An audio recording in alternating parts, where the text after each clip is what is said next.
think, well, first of all, I think that, the talent, I think primarily for me, just the pitcher himself, his stuff, how he's wired, his desire.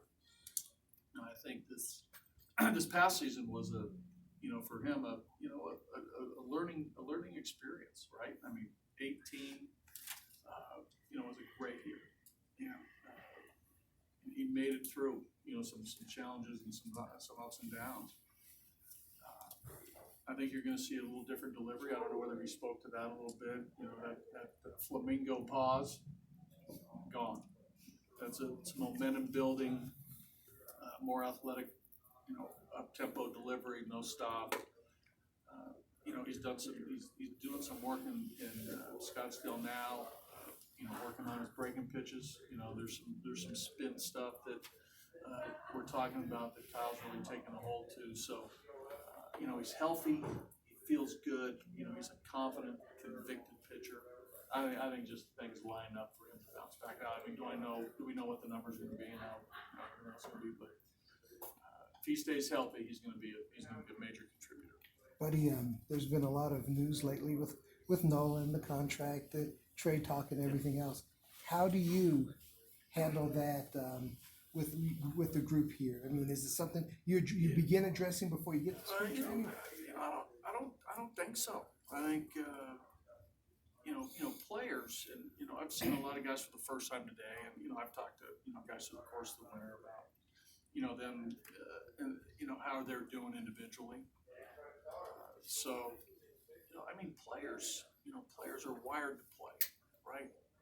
And players have gone through seasons, even going back to amateur players, school, high school baseball, college baseball, minor league baseball. And I'm sure there's been some instances where it's been maybe not as smooth around the certain things, but players focus on playing, and players are focused to play. So I don't once we get to camp, I think the focus is going to be on baseball. Have you talked to Nolan about this issue? And if you haven't, are you going to plan to talk about this particular issue? I called Nolan the other day, left a message, and that's we'll obviously we're going to see each other at some point here, moving forward. But I suspect Nolan's going to be fine. Are there experiences that you draw on either through your playing or managing career where maybe off the field stuff came into things and that was a way you can use that as a pathway? I can't think of anything offhand, particularly, but I do know that when players get together, when a team gets together, there are ties that bind teams, and it happens. And every year is different.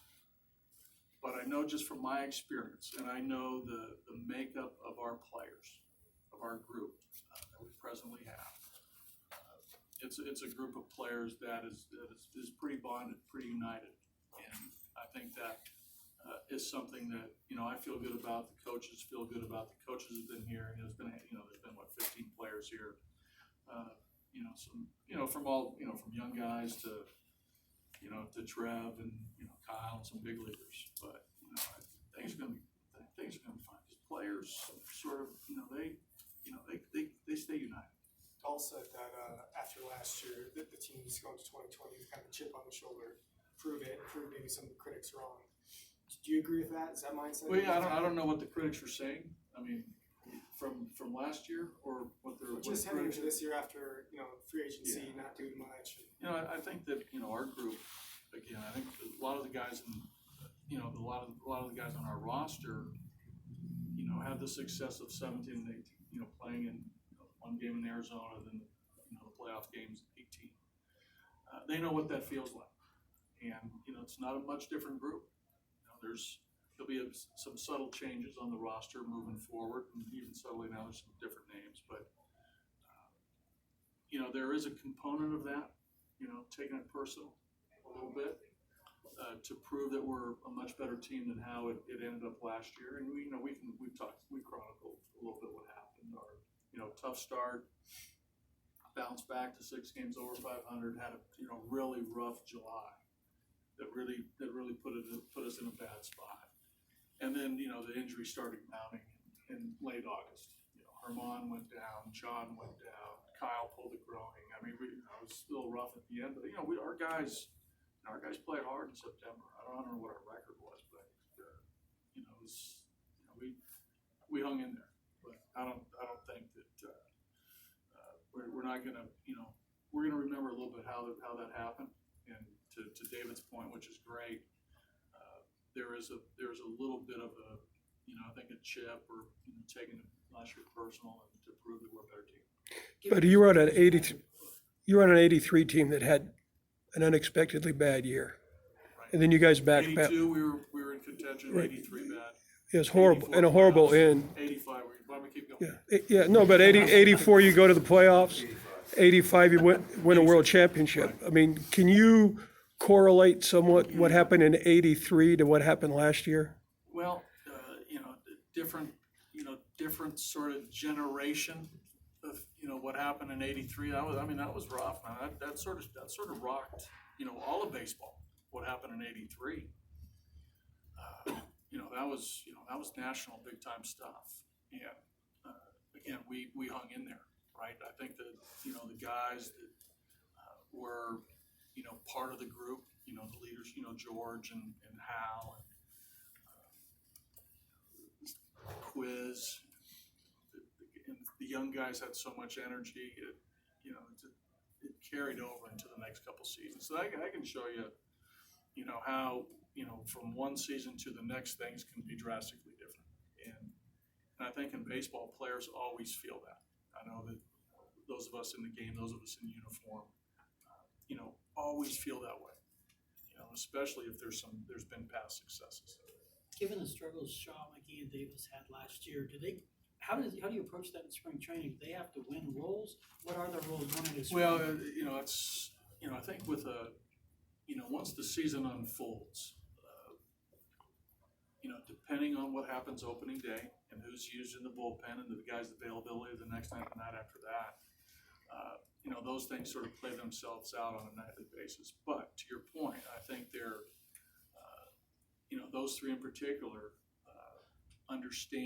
have been around long enough to understand that, it's a performance-based game and how their performance dictates where they pitch in ball games.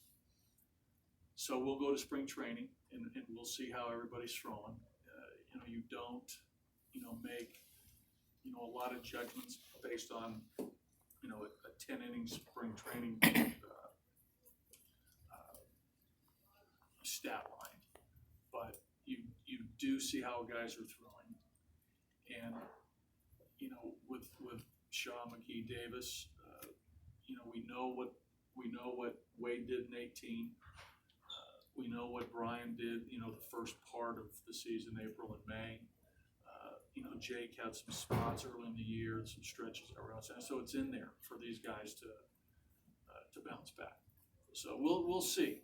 We'll see how they're throwing, but it's a when the season starts, I know everybody's gonna. The first question is who's the closer, right? We can start those questions now if you want. I can answer them. But there's a track record that you think can happen again, and we'll see how this plays out. But you'll probably hear me say this 1,000 times. We're gonna need a 13-man staff. We're gonna need all of them. We're gonna need all 8 guys to pitch well, and not just 4 or 5. And how this 3-inning minimum rule plays out. I mean, we'll all sort of watch this one. But for us to get to where we want to be, we have to pitch better. The bullpen has to pitch better, and the starting pitching has to be more consistent. So when you draw it up going into the spring right now, do you put Wade down as the closer, or do you put it as a? We'll see in spring. We'll talk about it, but I want that to happen. I think I don't know if you've talked to Steve Foster. He was here this weekend, but he has. I think he said publicly that he thinks, of any guy who's going to bounce back, it's going to be Wade, and I love that. I love that confidence that, you know, Steve has in Wade, and I do too. And I know that, you know, Wade was, you know, extremely, you know, upset with how he threw the ball in the second half. And I think he's really committed to turn that around. But we'll see. But you know, track record is, you know, pretty strong. But you know, we'll see how it plays out. Buddy, is it fair to say that Chi-Chi might be one of the more intriguing and promising young guys for the back I think rotation that's fair. based on what I he think did? that's fair for sure. You know, I think with Chi-Chi, I think you look at how he finished, like his last 4 starts. They were pretty impressive, and not only just in performance, but in stuff. You know, velocity ticked up a little bit, the action on his pitches picked up, the ball strike ratio. You know, he got the ball in the strike zone where I think early in, you know, I think he made 8 starts or so, 8 or 9 starts. Where, you know, the first few were a little bit erratic as far as the ball strike ratio and the pitch efficiency, but he pitched really well later. And you sort of, if you go line by line, you go pitching line, like all his starts, they were pretty good. You know, take the Pittsburgh game out. That was a little rough. Didn't get out first. It's a rough one. But the other ones were like good. Hey, remember the double head? Backtrack. Remember we had the weekend series against the Reds. We started the one game at like 10 o'clock at night and went extra innings. And, you know, we lost. And then we won Saturday. No, we won Sunday, and at 10-9, Nolan made a backhand play, diving play to save the game. Oberg got the save. Then we had the nice doubleheader the next day, and Marquez didn't get out of the second. We lost like 21-2. And then the nightcap, Chi-Chi pitched good. We lost 2-1. So he had a lot of games like that where he gave up limited runs. But yeah, so to answer your question in a short answer, yes, it's fair to ask that he's in the mix. How I great is noticed that? Antonio, we saw him briefly when we were downstairs. He told me he lost about 15 pounds. Yes. He looks great. He looks really good. Was that something you guys said, hey, Antonio, lose a few, I get in better shape? think he's took it upon himself. I mean, we're always, you know, we're watching guys closely, you know, from, you know, the training room to the strength and conditioning guys, to the coaches, and I think he knew that he had to lose some weight, and he was very committed. So he looks great. I agree. 11-11 last year. I mean, it really didn't seem like he pitched. It seemed like he was in the minors. He was a little banged up early in the year, but he won 11 games. 27-22 lifetime as a big leaguer, 5 games over 500, like 43-20 as a minor leaguer. The guy sort of won. His breaking ball got better. We talked about the breaking ball late in the year. Breaking ball got better. Did you guys talk to Murphy at all about his conditioning and how he